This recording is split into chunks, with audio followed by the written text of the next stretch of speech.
Hey everyone, welcome back to the channel. Today we are diving into Criterion D evaluating. This is where all your hard work comes together. You have designed and created the solution, and now it's time to test it, evaluate it, and reflect on it. Criterion D has 4 key parts, and by the end of this video, you will know exactly how to master each one. Let's jump right in. Strand 1. Designing testing methods. We are supposed to design detailed and relevant testing methods that generate data to measure the success of your solution.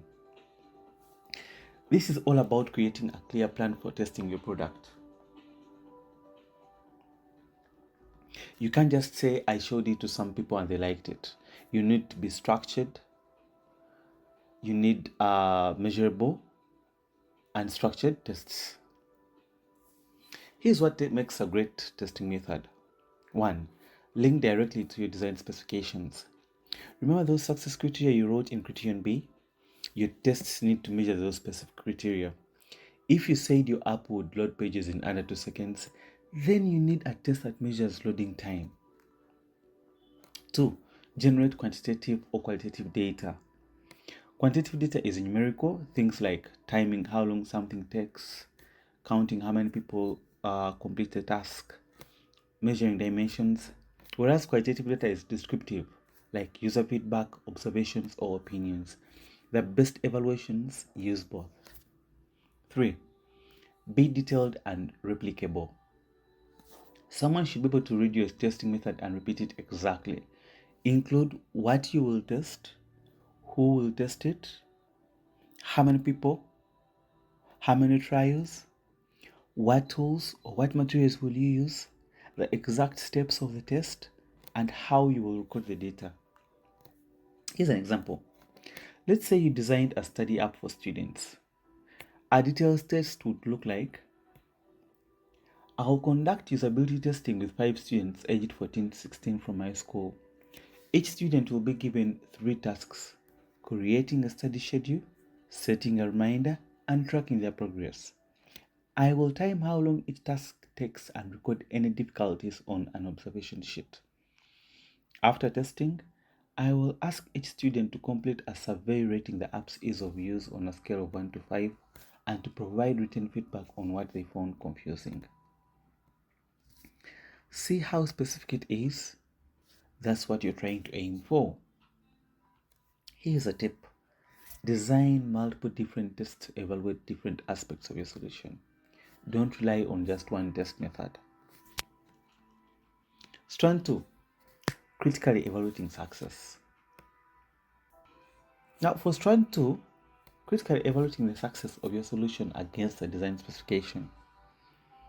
This is where you actually conduct those tests and analyze the results. Critically is a key word here. Don't just say it worked well. You need to dig deep. Here's how you can approach it. 1. Present your data clearly. Use tables, charts, or graphs to show your results. If you time tasks, create a bar graph. If you do surveys, show the ratings in a table. Make it visual and easy to understand. 2. Compare results to your success criteria. Go through each criterion from your design specification and state whether it was met, partially met, or not met. Use your data as evidence. Here's an example. Success criterion: the app should load the home screen in under 2 seconds. Testing showed an average load time of 1.7 seconds across 10 trials, successfully meeting this criterion. 3. Be critical and honest. This isn't about making your solution look perfect. It's about honest analysis. If something didn't work, say so and explain why. If results were mixed, discuss the nuisance, the differences.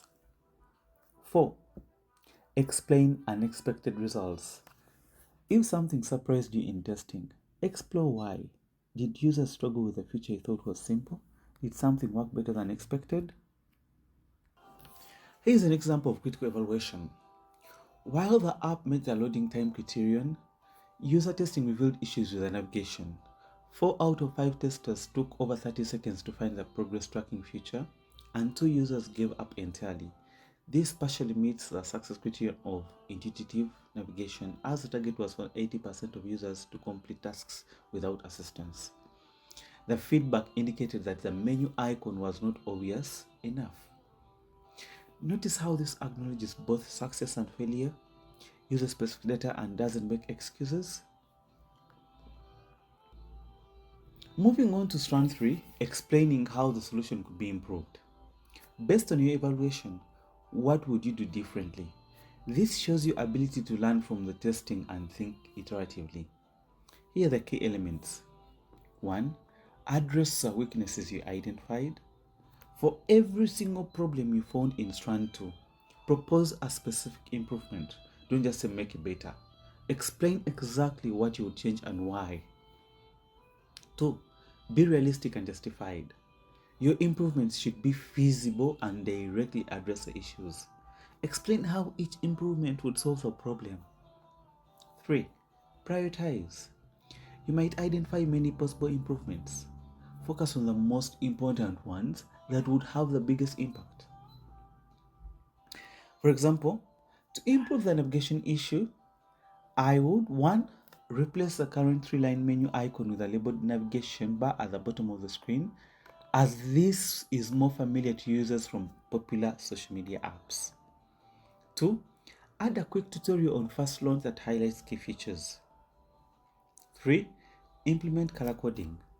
Blue for scheduling, green for tracking, orange for reminders, to make different sections more distinguishable.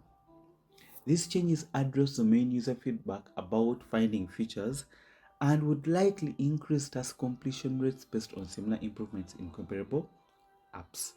Here's a tip for you. You can also suggest improvements based on client feedback or new ideas that emerge during testing, even if they aren't directly related to failures.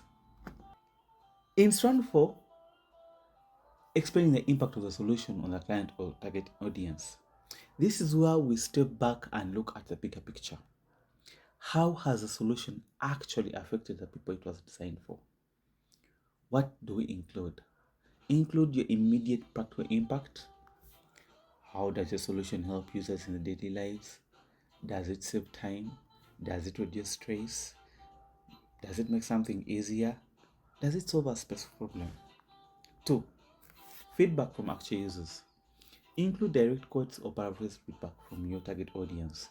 What did they say about how it affected them? 3. Broader implications. Think beyond just functionality. Does your solution have social, environmental, economic impacts? Does it change behavior or attitudes? 4. Limitations of impact. Be honest about who benefits and who might be excluded. Not every solution reaches everyone equally.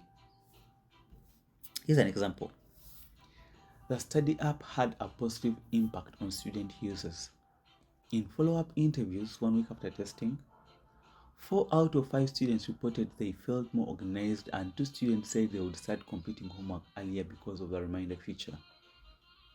One student mentioned, I used to forget about assignments until the night before, but now I get notifications and can plan better. However, the impact was limited by the app's reliance on smartphones. Students without personal devices or with limited data plans couldn't fully benefit. Additionally, while the app helped with organization, it didn't directly improve study techniques or content understanding. It was a tool for time management rather than learning enhancement.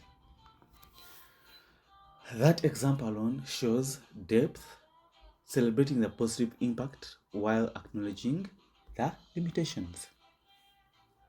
And there you have it. Let's recap Criterion D. Strand 1, design detailed, relevant testing methods that generate measurable data. Strand 2, critically evaluate your solution against your design specification using evidence. Strand 3, explain specific justified improvements based on your findings. Strand 4, explain the real-world impact on your client or target audience. Remember, evaluation isn't about proving your solution was perfect. It's about showing you can test thoroughly, think critically, and learn from the process. That's what design is all about. If this video helped you, smash that like button and subscribe for more MYP design content. Drop your questions in the comments below and I'll answer them in the next video. Good luck with your project's designs. Now go out there and evaluate like a pro.